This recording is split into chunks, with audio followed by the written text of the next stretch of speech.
Terima kasih Anda masih bersama kami di Majelis Ilmu Damai Indonesiaku. Pemirsa, bersama-sama kita sudah mendengarkan tausiah yang disampaikan oleh Ustaz Zaki Mirza mengenai makna pahala dan ridha Allah dalam beribadah.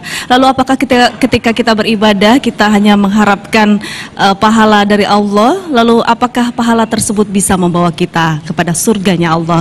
Di segmen ini kita akan mendengarkan tausiah yang akan disampaikan oleh Ustazah Sofwatu Nida berikut ini. Silahkan Ustazah.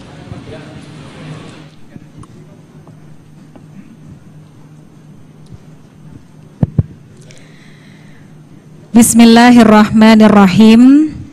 Assalamualaikum warahmatullahi wabarakatuh.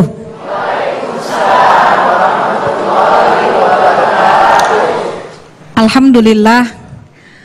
Alhamdulillahilladzi an'ama alaina binikmatil iman wal islam wasihah wassalamah wal afiyah. Wassalatu wassalamu ala sayyidina Muhammadin sayyidil bariyah wa ala alihi wa ashabihi wa man tabi'ahu ila yaumil qiyamah, amma ba'du. Subhanaka la ilma lana illa ma 'allamtana innaka antal alimul hakim. Rabbi shrah li sadri wa yassirli amri wahlul 'uqdatam min lisani yafqahu qawli. Shadaqallahul aliyul azim. Yang sama-sama kita hormati segenap para alim ulama, guru-guru kita. Kita doakan mudah-mudahan selalu berada dalam pemeliharaan kasih sayang dari Allah Subhanahu wa taala. Mas Sofyan dan Mbak Yaumiyah selaku pengatur acara, segenap jamaah, bapak-bapak dan ibu-ibu sekalian, dan juga seluruh pemirsa Damai Indonesiaku TV One dimanapun berada, yang mudah-mudahan semua kita yang berkumpul pada siang hari ini, Allah jadikan kumpulnya kita menjadi perkumpulan yang dirahmati oleh Allah. Amin ya Rabbal Alamin. Bapak dan ibu sekalian yang dirahmati Allah, ibadah adalah salah satu cara jembatan kita untuk mendekatkan diri kita kepada Allah. Kenapa demikian? Karena sejatinya kita ini manusia diciptakan emang buat beribadah. Wa ma khalaqtul jinna wal insa illa liya'budun. Dan tidaklah aku ciptakan kelompok jin dan kelompok manusia kecuali untuk beribadah, untuk tunduk patuh taat kepada Allah Sang Maha Pencipta. Maka ibadah itu menjadi salah satu hal yang paling penting dalam kehidupan kita sebagai bentuk penghambaan kita kepada Allah Sang Maha Pencipta. Cuma tadi yang sudah disampaikan oleh guru kita Ustaz Zaki Mirza bahwa ibadah manusia itu pada dasarnya bertingkat-tingkat ya Bu. Yang paling dasar adalah ibadah kepada Allah mengharapkan mendapat balasan urusan dunia. Ini kebanyakan kita masih ada di tahap ini. Contohnya gimana? Kita diperintahkan mengerjakan sholat sunnah duha. Ibu ngerjain sholat duha apa enggak? Nah, kita ngerjain sholat duha tujuannya apa Bu? Buat rezeki gitu ya. Kita sholat duha karena supaya ya Allah jadikan dengan sholat duha ini Allah kasih rezeki kita biar banyak. Terus disuruh kita, diperintahkan kita baca surah Waqiah. Ibu baca nggak surah Waqiah? Baca. Bapak baca apa enggak? Tujuan kita baca supaya apa? Supaya kita terhindar dari yang namanya kefakiran, kan gitu ya. Terus kita malam bangun tahajud ketika urusan kita, hajat kita lagi banyak. Kita tanggalkan tidur kita, kita sujud kepada Allah dengan harapan diantaranya, ya Allah jadikan dengan sholat tahajud ini anak saya yang besok mau ujian kasih lulus ya Allah. Anak saya yang besok mau ngelamar kerja kasih lulus ya Allah, gitu ya. Besok saya yang mau buka usaha kasih lancar ya Allah. Itu kita beribadah, kita mengharapkan balasan urusan dunia kita. Boleh nggak? Boleh. Kenapa? Karena yang kita minta bukan kepada manusia. Kita minta kepada Allah yang emang memerintahkan kita untuk beribadah. Wa ma khalaqtul jinna wal insa illa liya'budun. Itu yang paling dasar. Jadi kita berharap sesuatu melalui ibadah kita. Tapi kita pengen naikin lagi Bu tingkatnya. Kita pengen ibadah kita bukan hanya sebatas mengharapkan balasan duniawi. Kita kepengen tingkatan yang lebih tinggi, pengen ibadah kita dapat balasan pahala, dapat balasan surga, atau ibadah kita karena kita takut banget masuk ke dalam siksa api neraka.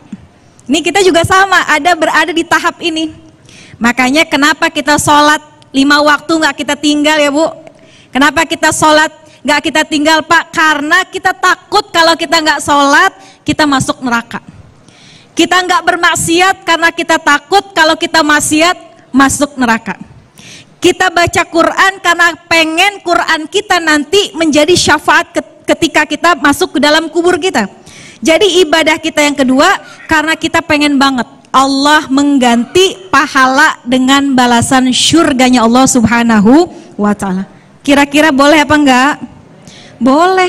Allah yang perintahkan juga dalam Al-Quran. Kata Allah, a'udzubillahi minasyaitonirrajim, bismillahirrahmanirrahim, wasari'u ila maghfiratim min rabbikum wa jannatin arduhas samawati wal ard uiddat lil muttaqin. Allah mengatakan, kejarlah, buru-buru mengejar. Apa yang kita kejar? Maghfiratim min rabbikum, kejar ampunan dari Allah. Wa jannatin arduhas samawati wal ard, dan kejarlah surga. Allah suruh kita kejar surga yang luasnya seluas langit dan bumi, uiddat lil muttaqin, yang disiapkan buat orang-orang yang bertakwa. Ngejarnya pakai apa? Pakai sepeda, pakai motor, pakai pesawat? Enggak. Lanjutkan ayatnya, alladzina yunfiquna fis sarra'i wad dharra wal kaziminal ghaiz wal 'afina 'anin nas. Siapa orang bertakwa yang bisa masuk ke dalam surga? Di antaranya dalam ayat ini dikatakan 3. Pertama, yang suka berinfak, bersedekah, lagi sedih, lagi sempit, lagi luas, lagi sendiri, lagi rame-rame. Tuh kita infak, kita sedekah, ngarepin apa? Ngarepin supaya dengan sedekah kita bisa terbuka pintu surga buat kita. Wal kaziminal ghaiz, kata Allah, orang yang bertakwa yang bakal bisa masuk ke dalam surga ketika dia mampu menahan amarah.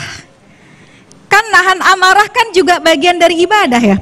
Ketika kita mampu menahan amarah kita mampu mengelola emosi kita, maka insya Allah kita masuk kelompok orang bertakwa. Dan orang bertakwa Allah siapkan adalah surganya Allah Subhanahu wa ta'ala. Maka nih salah satu ujian kita nih, khususnya ibu-ibu ya, jangan mudah jadi orang yang pemarah. Nabi ngajarin satu doa Bu, ngajarin juga satu doa Bapak buat kita. Kata Nabi, buat orang-orang yang mudah meluapkan emosinya, yang marah, maka ketika marah baca doa ini. Mudah-mudahan kalau kita baca doa ini maka emosi kita akan Allah reda. Apa doanya? Nabi mengajarkan, bismillahirrahmanirrahim, Allahumma ghafirli dzambi wa azhib ghaiza qalbi wa ajirni minasyaiton. Itu doanya. Allahumma ghafirli dzambi, Allah ampunilah dosaku, wa azhib ghaiza qalbi, jauhilah gejolak dari hatiku, wa ajirni minasyaiton, dan jauhkanlah kita daripada godaan syaitan. Kita nahan marah, ngarepinnya apa? Ngarepin supaya Allah berikan kita pahala dan balasan surga, maka boleh. Wal afina, yang ketiga, wal afina 'anin nas, mudah kasih maaf sama orang. Perbuatan baik kita kepada orang lain, kita ngarepin balasan surga dari Allah, itu juga boleh.